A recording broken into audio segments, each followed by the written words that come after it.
Welcome to Two Thumbs Up Movie Reviews and More, and today we're talking about Thunderbolts. It takes the Marvel formula and burns it to the ground. This isn't your shiny joke every 5 minutes, save the world by dinner time superhero flick. This is a bruised, exhausted, emotionally scorched story about broken people trying desperately to be something better. Not heroes, just not monsters. The moment it starts, you feel the shift. The color is drained, the shine is stripped off, the tone is serious. Grounded, sometimes grim. The cinematography is dark, mundane, heavy, but never dull. It's not cinematic in the sense of being grand. It's cinematic in the sense of being intentional. Every frame looks like the weight of the world is pressing down on these characters, because it is. Thunderbolts isn't interested in looking cool. It's interested in showing you what it feels like to carry guilt, what it's like to live with the aftermath of bad choices. This is redemption, not as a theme, but as war. And every single character is in this movie is fighting it. Let's talk action, because when it hits, it hurts. The fight choreography is tight, brutal, and grounded. There's no overblowing CGI ballet, no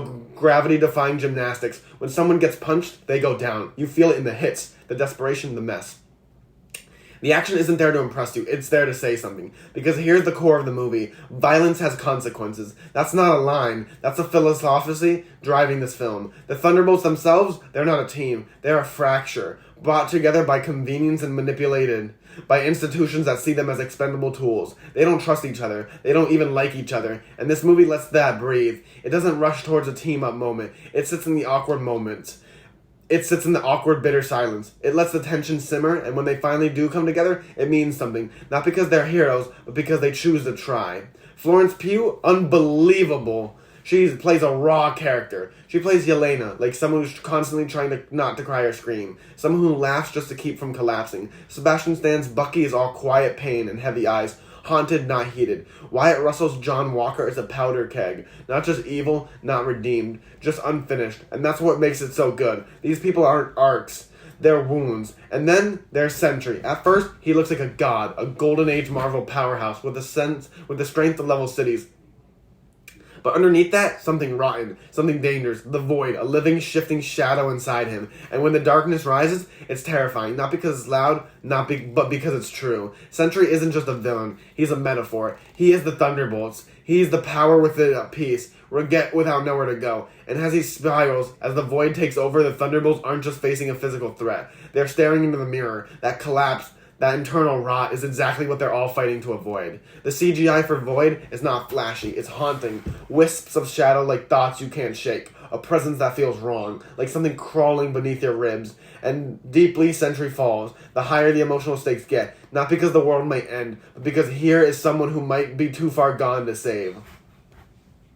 And the question becomes, what do you do when the person you're trying to stop is just a more broken version of yourself?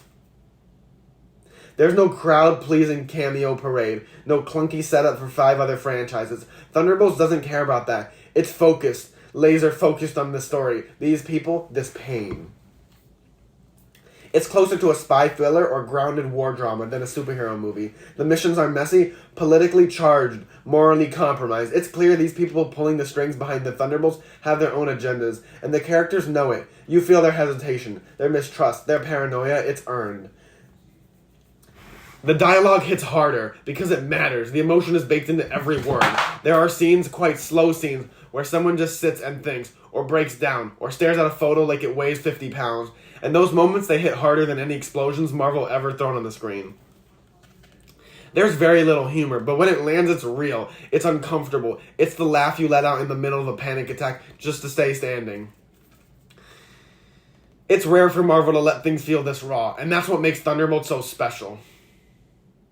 It's not trying to be the next Avengers. It's not trying to top the box office or go viral or sell you toys. It's telling one story, a dark, complicated, emotional story about people who have done terrible things, trying to be better, not good, just better. And it doesn't promise they'll get there. Some don't, some can't, but it gives them the space to try.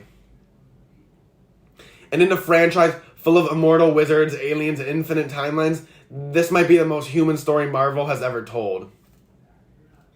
So no, this isn't your shining Marvel movie. It's scarred, it's cracked, it's hurting, and it's still standing. Thunderbolts is about the cost of violence. It's the weight of guilt, and the slow, painful climb towards something like redemption. It's quiet when it needs to be, loud when it has to be, and honest all the way through. If Marvel keeps going like this direction, not bigger, not louder, but deeper, then maybe, just maybe, the MCU still has something left to say.